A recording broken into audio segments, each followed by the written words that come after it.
Bună dimineața! Domnul Andrei Lucian Valeriu,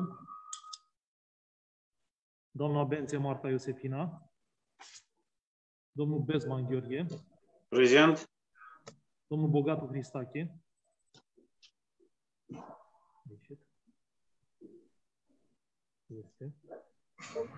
domnul Bogatu Iorgu Viorel, Prezent. domnul Căstăian Doru Valentin, Prezent. domnul Chitaru Cristian, Prezent. doamna Ciucă Rodica,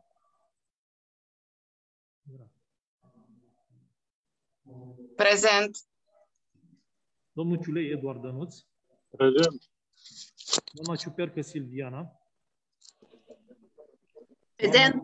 Costea Marcela Daniela, Prezent. Du-te mai încolo. domnul Ienache Cristian Sorin, Prezent. domnul Frăsina George Sorin, Prezent. domnul Gafton Costel, Prezent. doamna Hărăbor Ana Maria, Prezent. domnul Lupu Vasile, Prezent. domnul Munteanu Cristian Eugen, Prezent. domnul Onose Valeriu Laurențiu, Prezent. domnul Poaleluș Dumitru,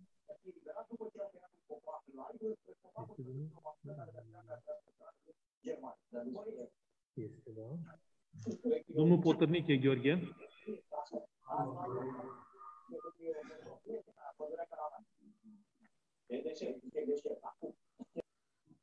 doamna Sirion Adriana, Prezentă. doamna Susnoschi Luca Flavia, Prezentă. doamna Șarpe Daniela Ancuța, Prezentă.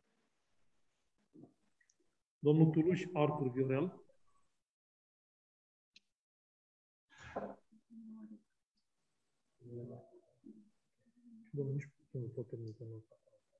domnul Vasile Claudiu Ionuț, domnul Zenica Daniel. Prezent. Bună dimineața. Deci, în rest, sunt toți, nu? 24, nu? 24. Deci pe mine m-ați auzit, sunt și eu prezent. Da, v-am auzit. Mulțumesc.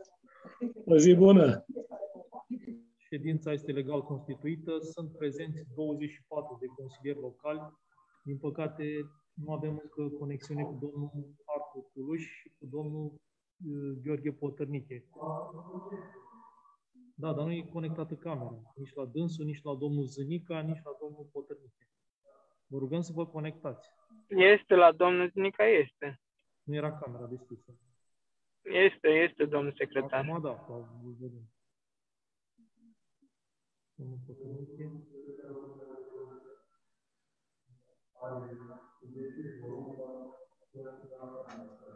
Domnul Potărniche n-a apărut. Domnul Potărniche, ne auziți? Da.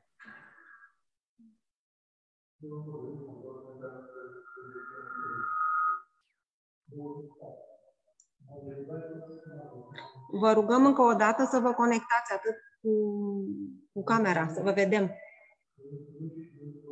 Domnul Tuluș și domnul Potărniche, nu vă vedem.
Domnul Tuluș, nu vă vedem și nici nu vă auzim, dar nu aveți microfonul deschis.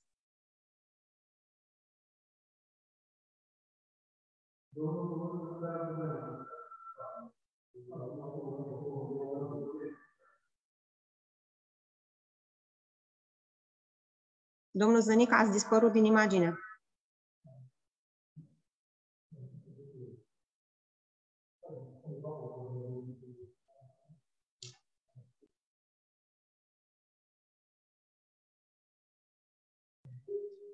Avem quorumul îndeplinit. Salutăm și spunem bună dimineața și domnului primar care a venit la ședință.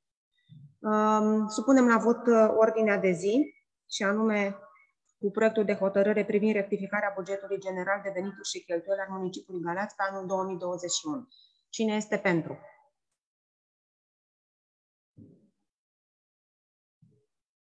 Împotrivă? Abțineri? Cu 25 de voturi pentru, ordinea de zi a fost aprobată. Aparatul de specialitate economic al primăriei este prezent dacă aveți de pus întrebări. Astfel, începem ședința cu proiectul de hotărâre privind rectificarea bugetului general de venituri și cheltuieli al municipiului Galați pe anul 2021. Dacă sunt intervenții. Domnul Zănica, vă rog.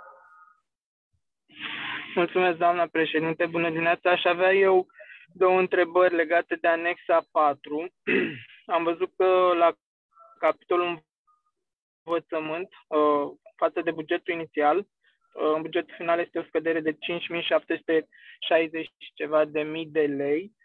În principal de la obiectivele de investiții, școala gimnazială Sfântul Grigore Teologul, grădinița cu 8 săli de grupe numărul 40 și cea mai mare influență de 3.000 de lei este la reabilitarea Colegiului Tehnic Traian Vuia și aș vrea să întreb care sunt cauzele acestor influențe negative. Asta odată și a doua întrebare este legată de relocarea și reabilitarea, modernizarea și dotarea ambulatorului Spitalului Clinic de Obstetrică Ginecologie, unde am văzut că în bugetul inițial pe 2021 au fost alocată suma de 750.000 de lei și văd o rectificare negativă de 496.000 de lei și întrebarea mea este tot la fel care este cauza. Mulțumesc.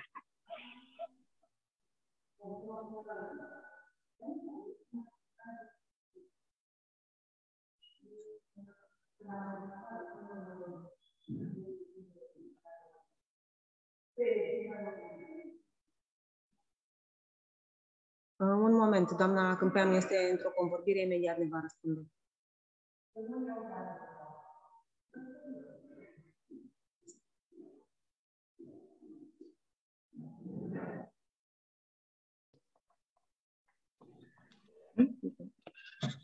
Bună dimineața! Referitor la anexa 4, este vorba despre bugetul de credit, nu este bugetul local. Pe creditul care este la Exim s-au stabilit obiectivele la începutul anului. În urma execuții la zi pe care o avem sau execuții pe fiecare obiectiv, am reașezat creditul, a fost trimis la București la Comisia de Autorizare a Împrumuturilor, dânsii ne-au dat avizul care este cuprins în material și prin urmare, în urma avizului, așezăm în bugetul de credit. Deci, proiectele sunt în derulare cu sumele aprobate, dar la acest moment, pentru a putea face plăți din credit, a fost nevoie de reașezarea sumelor. Deci nu luăm nimic, proiectul nu se diminuează pe niciun din acele obiective. Numai că la momentul acesta, în stadiul lucrărilor, nu necesită acoperire cu fonduri din credit. Ele cuprinse în bugetul local. În regulă, mulțumesc de răspuns. Mai sunt intervenții? Domnul Frăsina, vă rog.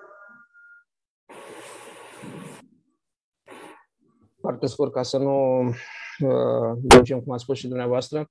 Cred că era necesară o prezentare a motivului, pe scurt, la începutul ședinței, a motivului pentru care această ședință a fost convocată de îndată, care sunt urgențele pentru care a fost convocată de îndată. V-aș ruga frumos să ne se explice efectiv care sunt aceste motive. Mulțumesc.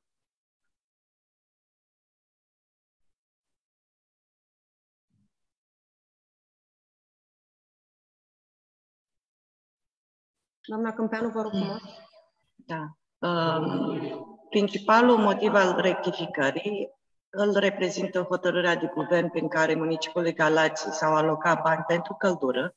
Procedurile pentru a ajunge acești bani în contul societății Calorgal au o durată foarte mare. Este adevărat că și săptămâna viitoare în ședință o să avem o rectificare a tuturor cheltuielilor, dar acum era urgent ca acești bani să poată fi folosiți pe destinația care a dat-o guvernul prin hotărârea de guvern.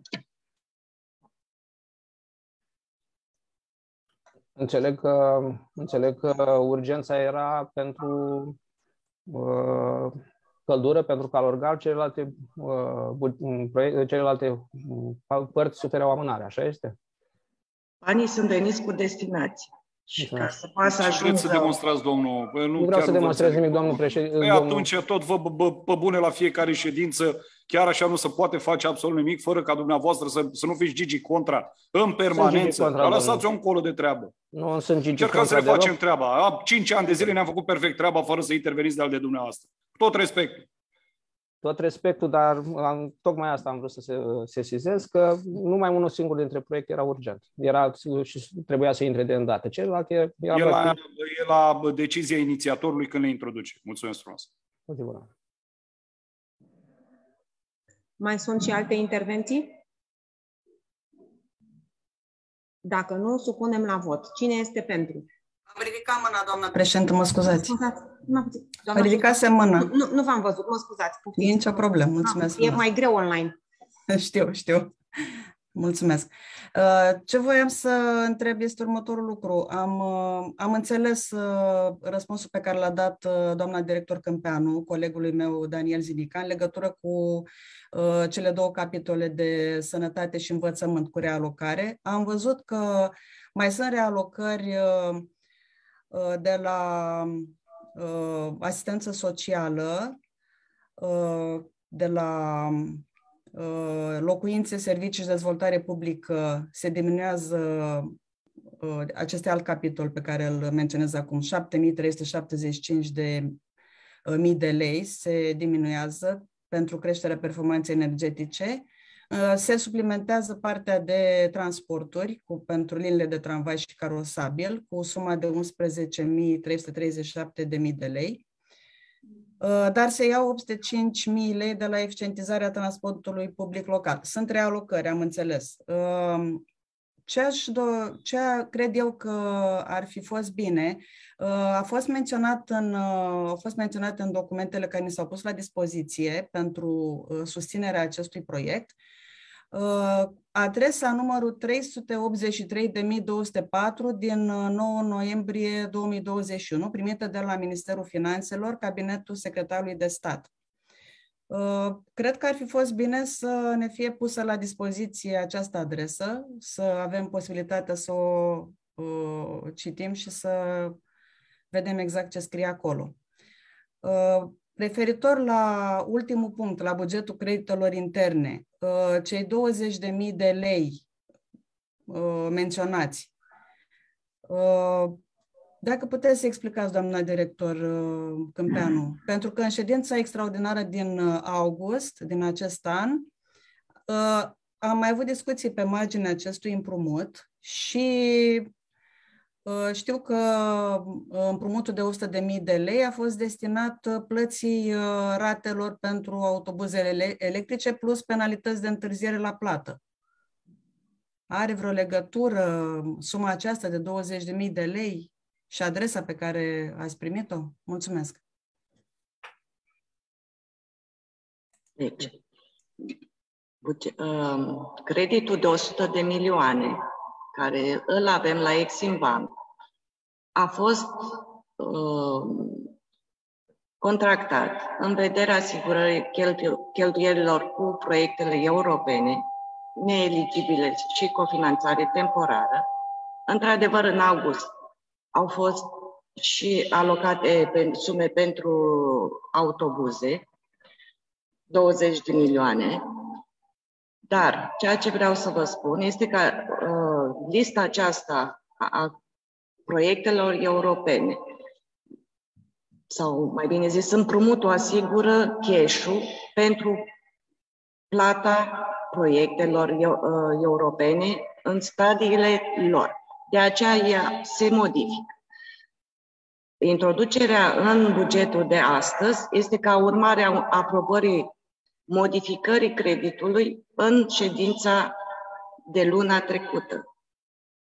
Deci sunt niște pași pentru a introduce în bugetul local un credit. Se aprobă hotărârea cu sumele pe fiecare obiectiv, ceea ce ați spus dumneavoastră cu plus, cu minus, da? Se merge la Comisia de Autorizare a Împrumuturilor, care dă un aviz pe care vi-l putem pune la dispoziție, este și pe site-ul Ministerului de Finanțe, acea adresă de la Ministerul de Finanțe pe care mi-ați solicitat-o. Ulterior se bagă în buget pentru a putea efectua plățile. Da, chiar dacă este pe site-ul Ministerului Finanțelor, e mai ușor pentru noi să ne fie pusă la dispoziție de dumneavoastră. De asta v-am spus. Da. Mulțumesc. Îi dau cuvântul și domnului Onose. Bună ziua! Întrebarea mea este următoarea.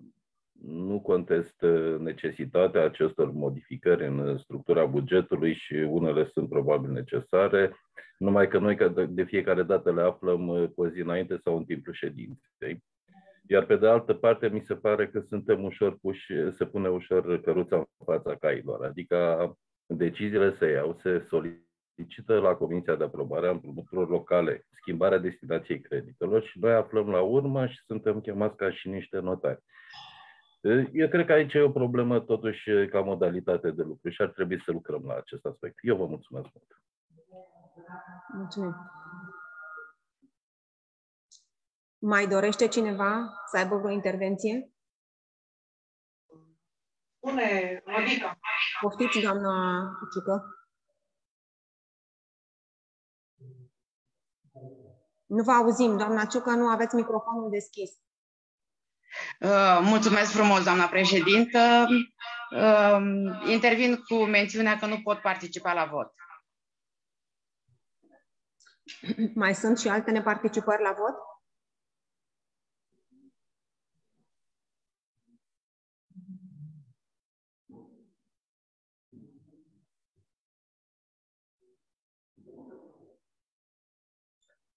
Acestea fiind spuse, trecem la procedura de vot. Cine este pentru?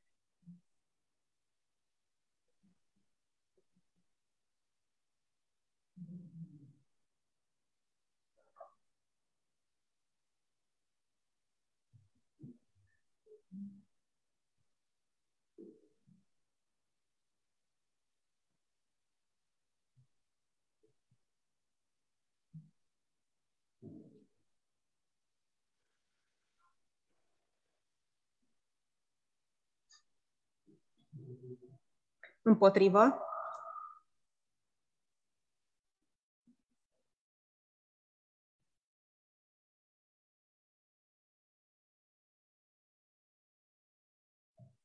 Abțineri?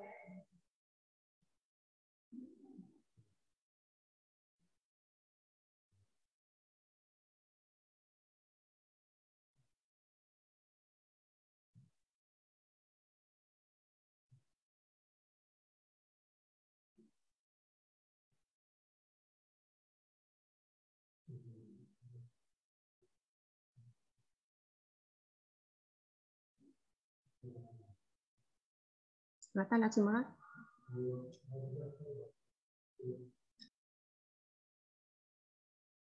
La abțineri, vă rog frumos încă o dată mâna pentru cine se abține.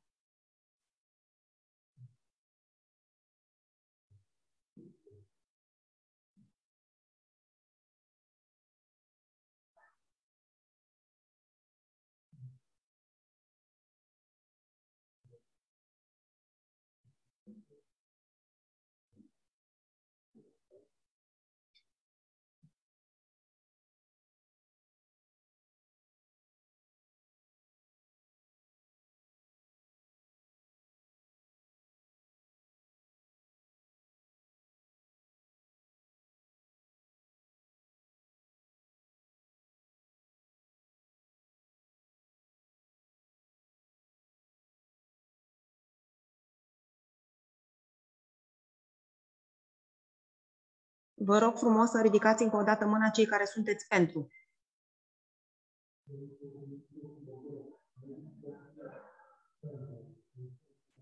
Cine este pentru? Mâna sus.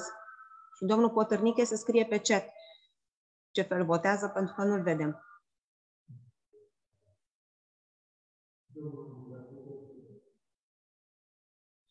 Și domnul Tuluș tot pe chat.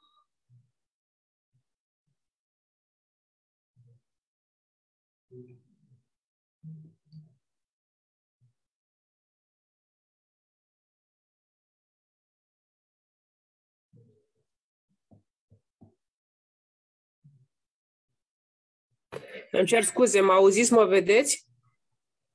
Acum vă și vedem, vă și auzim, am citit ce sunt pentru, am intrat pe telefon și nu știam, am avut probleme cu această conexiune.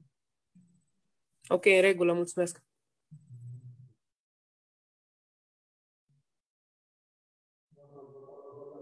Da.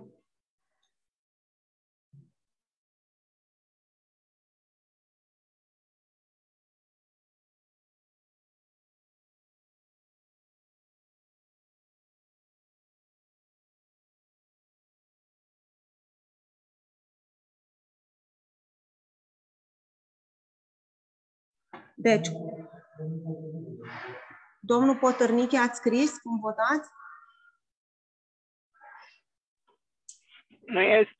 Nu este în conferință, doamna președinte. Nu este. Deci, cu 13 voturi pentru, 0 împotrivă și 11 abțineri, proiectul nu a trecut.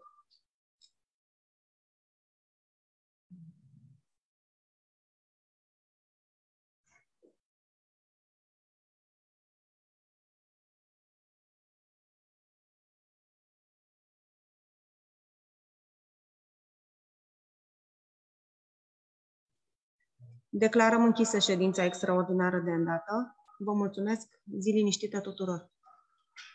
Mulțumim, zi bună. Mulțumim, zi bună. La revedere. La revedere, zi frumoasă. La revedere. Îmi permiteți, eu am